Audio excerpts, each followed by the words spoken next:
Doctor, thanks for joining us here on Health Connection. Our topic, Alzheimer's disease, hmm something we all worry about. Am I at risk? So let's get a definition out of the way.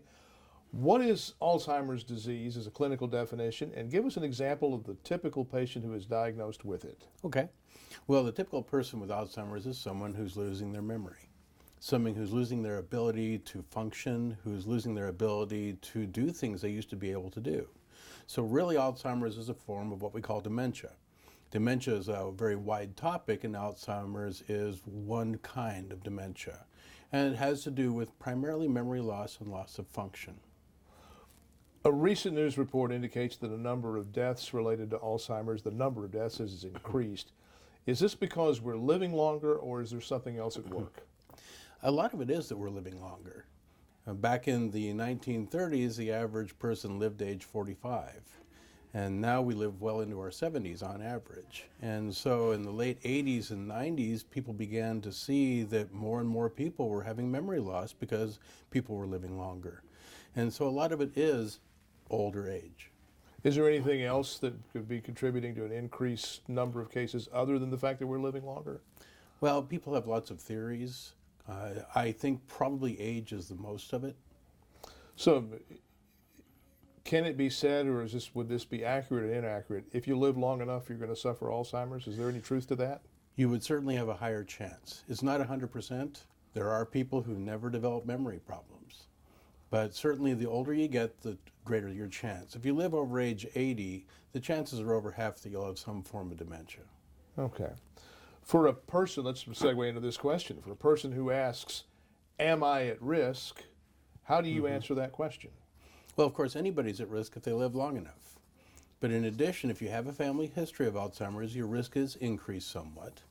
People who are less active and eat a poor diet may have a slightly increased risk of memory loss as well. There are some families that have a much higher incidence of dementia, but those are fairly rare. And in general, though, it's when you live longer, you have a higher chance. Okay.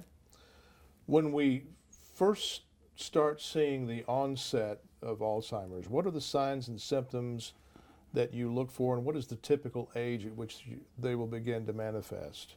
Well, over age 65, it becomes more and more common.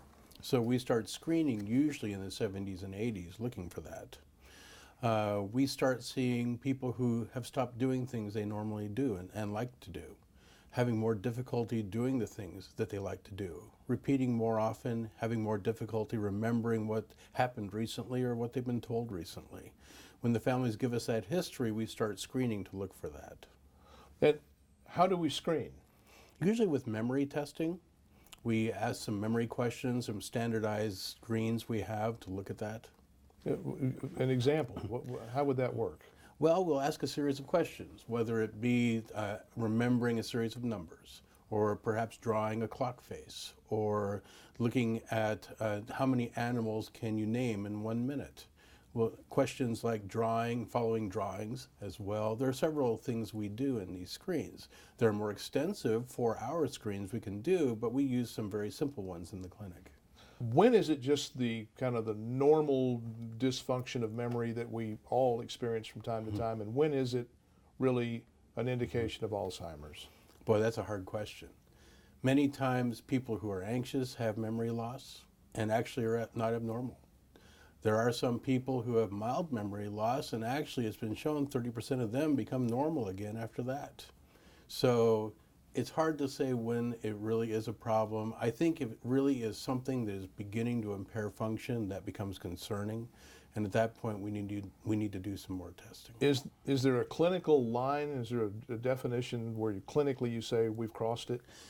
You've crossed the line for dementia when you no longer can do important things in your life without help, whether it be shopping, checkbook. We usually look at it as memory impairment severe enough to cause impairment in function. So when you reach that point, that's where you cross into dementia. What other types of memory loss can be mistaken for Alzheimer's? Well, anybody who takes powerful drugs that block the memory can look like they're demented. Sometimes people who are older who get sick get what we call delirium, which is a confusional state that happens with illness. And that can sometimes look like dementia as well. And of course, there are people who, for whatever reason, have had a stroke, perhaps, and or developing other problems like Parkinson's, who may develop memory loss as well. You mentioned family history. If someone has a family history of Alzheimer's, how does that impact the likelihood that that individual that has a family history will get the disease? And is there anything that he or she can do to detect and or prevent the onset? Well, what it means is you have a higher risk. I have 2 uncles and a grandfather with Alzheimer's, so my risk is higher. The actual number, it's hard to put a finger on that because it varies by family. How to prevent it? Not a lot of evidence that we can prevent it. Now, we do know that people who maintain a good diet and exercise more seem to do better with memory. That may have more to do with preventing strokes. There's not a lot of evidence right now that we can truly prevent the onset of Alzheimer's. You touched on this a minute ago, the diagnostic tools now available to determine whether someone has Alzheimer's, and then the corollary, does early detection help with the outcome or with dealing with it? I think it does. That's controversial.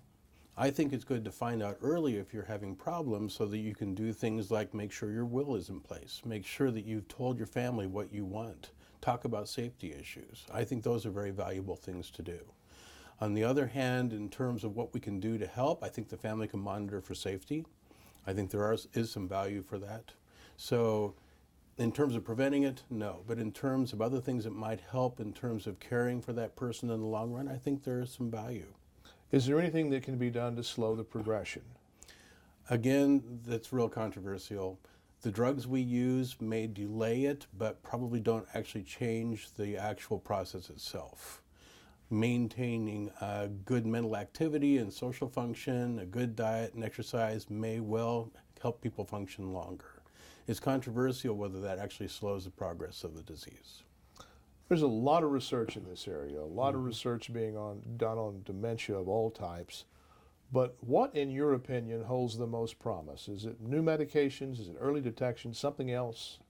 I'm hopeful we can find a medicine. There is a lot of research going on right now. I think we all realize that with the yuppies getting older, there's, as the Alzheimer Alliance and Tyler likes to put it, a tidal wave coming. And it's very important we find some way to slow this down. And there are some promising things on the horizon, but it's very unclear at this point whether any of them will be effective. But I'm very hopeful. I think that we will be able to find something in the near future that will help. Is Alzheimer's completely related to one's genetic makeup, or do diet and other factors come into play? I don't think we know for sure. I think genetics plays a part. Age plays a big part, as we mentioned before. And I think that perhaps diet and exercise can help. With respect to treating someone who has Alzheimer's, what options do you have available to the patient and to families when it comes to new modalities for helping someone with Alzheimer's function to the best of their ability? I think that the things we can do are to help families work with a person to keep them active and socially involved. I think it's very important that they remain able to work independently as long as possible. In terms of other preventative mechanisms, we don't have much right now, but I think a good social environment and social activity is very important. Upon arriving at a new diagnosis of Alzheimer's, if you've been recently diagnosed, if you have a loved one in your family recently diagnosed, what's the next step? The next step is make sure you're evaluated, make sure there's nothing else going on that might impair memory, make sure the medications are adjusted so we don't have medicines on board that might be blocking memory, making sure that you've had the legal discussions, making sure that people understand the implications, and then close follow-up from there. Doctor, thank you very much for your time. Thank you.